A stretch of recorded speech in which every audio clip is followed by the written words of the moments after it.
established an order of justice which is universally recognized. Who does not see the necessity of thus establishing progressively a world authority capable of acting effectively in judicial and political sectors? Fascinating stuff.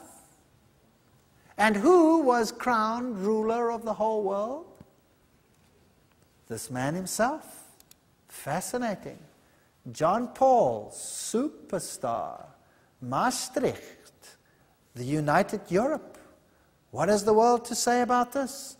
Why has the Parliament of Europe got this construction? A very interesting construction. We'll give a whole lecture on this interesting situation in Europe and what it means. What did George W. Bush say about this power? March 22, he said, "The best way to honor Pope John Paul II, truly one of the great men, is to take his teachings seriously, is to listen to his words and put his words and teachings into action here in America. This is a challenge we must accept." So who is subject to who here? Who is subject to who? In 1991, the Pope called for a new world order. Well, what was his New Year's speech about this year? He had only one message, and he said it's time to establish the world authority right now. That was his request.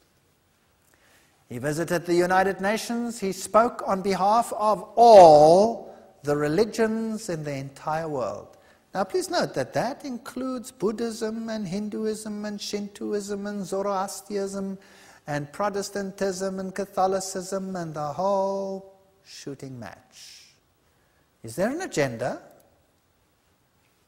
And Gorbachev said, we must help John Paul II because he is right in his request for a new world order, said Gorbachev, when the Pope spoke at the United Nations at its 50th celebration.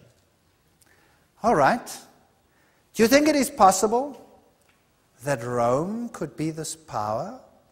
That the Vatican could be this power? But surely the Vatican looks like a noble Christian power trying to set the right values into the world. Doesn't it look like that? Remember, the Bible says, man of perdition. Judas looked like one of them, but he betrayed Jesus with a kiss. Here is a power that looks like one of them, but could just betray it with a kiss. We'll have to go into the secrets of the secret societies to find out what this is all about. What did the Reformers teach on this power? Many of the great Christians of the Reformation and post-Reformation times shared this view of prophetic truth and identified Antichrist with the Roman papacy. Among the adherents of this interpretation were the Valdenses, the Hussites, Wycliffe, Luther, Calvin, Zwingli, Melanchthon, the Baptist theologian John Gill, the martyrs Cranmer, Tyndale, Latimer, Ridley. All of them said Rome was the Antichrist. Let's see what Martin Luther said. Luther said, I know that the Pope is Antichrist and that his seat is that of Satan himself. The papacy is a general chase by command of the Roman pontiff for the purpose of running down and destroying souls. That's pretty straight talk. He didn't mince words in those days. What did John Calvin say? He said, we call the Roman pontiff Antichrist. Interesting. What did John Wesley say? He said, he is in the emphatic sense the man of sin as he increases all manner of sin above measure. That's what the Reformers said. What did John Knox say? He said that the Pope should be recognized as the very Antichrist. Well, the Reformers didn't want anyone to forget. So in Nuremberg, which was the seat of Protestantism, on the town hall, they had this sculpture presented over the two doors. And if you look over here, you'll find something interesting. You'll find the prophecy we dealt with tonight. On the one side, you have a lion with eagle's wings, and they have a ruler next to him, and they tell us who he is. It is Nebuchadnezzar. So who did the reformers say the lions with eagle wings stood for? Babylon. If we go to the other side, you have a bear with 3 ribs in his mouth. And they've put a king next to him, a mighty king, to tell us who they believed it represented. And who was it? This is Cyrus the Great. So hereby they are saying it was the Medes and the Persians. The reformers didn't mince words. They put it in stone. You can go and see it today. If you go to the other side, you'll see the other door. That's what it looks like. Let's go a little bit closer. There is a leopard beast with 4 heads. And who do they put next to it to say who they believed it was? That's Alexander the Great. So they identified it with Greece. And on the other side is a terrible beast with 10 horns. And they have a mighty emperor there. And who is he? He's Julius Caesar. So who did they say it was? They said it was Rome. And then over here, they have this strange little structure coming up amongst them. And it has the face of a man, and it has this strange little crown. They made no bones as to who it was. They said it was Rome. Who teaches that today still? Nobody? Nobody teaches it anymore? Do the Christian churches teach it? No, they don't. In fact, they've all joined the ecumenical movement, which says, let's again accept Rome as our spiritual leader. All the Christian denominations are part of the ecumenical movement. And all of them are saying, put the chains back on. Rather sad. Let not anyone deceive you by any means, for that day shall not come unless the first comes of falling away.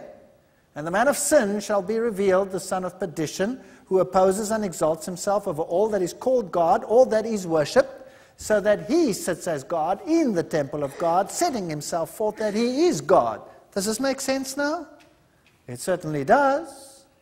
If it were possible, they shall deceive the very elect. The garb of Christianity is so perfect that we do not see the core of occultism behind it. Who really runs the show there? Who is behind it? What power is yielded in Rome? Who is the Black Pope? Who is Peter Hans Kolvenbach at the moment? Who is that? What is his role in the world? Would you like to know?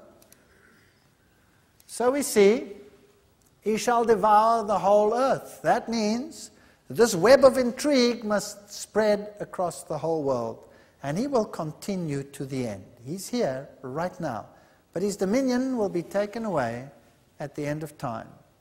Now, I am not saying that any Roman Catholic who is not aware of any of this which is in the Bible is Antichrist. I'm talking about a system here. This is a system. There are many, many fine Roman Catholics in the Roman Catholic Church who worship God according to the best knowledge and according to the conscience that they have. And God takes the knowledge that they have and judges according to the knowledge that they have. I'm talking about a system that has deceived even its own members and that sets itself up above God. The Bible says the judgment shall sit and they shall take away his rulership to cut off and to destroy until the end, and the kingdom and the rulership will belong to whom? Will belong to God's people. For the Son of Man is going to come in his Father's glory with his angels, and then he will reward each person according to what he has done. And the greatness of the kingdoms under all the heavens, says Daniel, shall be given to the people of the saints of the Most High, whose kingdom is an everlasting kingdom, and all kingdoms shall serve and obey him. God is going to make an end of all things very soon. And to find out what the intrigue behind the intrigues are, I invite you to come to the next lectures. Even if you were upset tonight, it's very important that you come to the next lectures, because this whole plan will be unfolded as we go into the book of Revelation. May the Lord be with you and help you and guide you.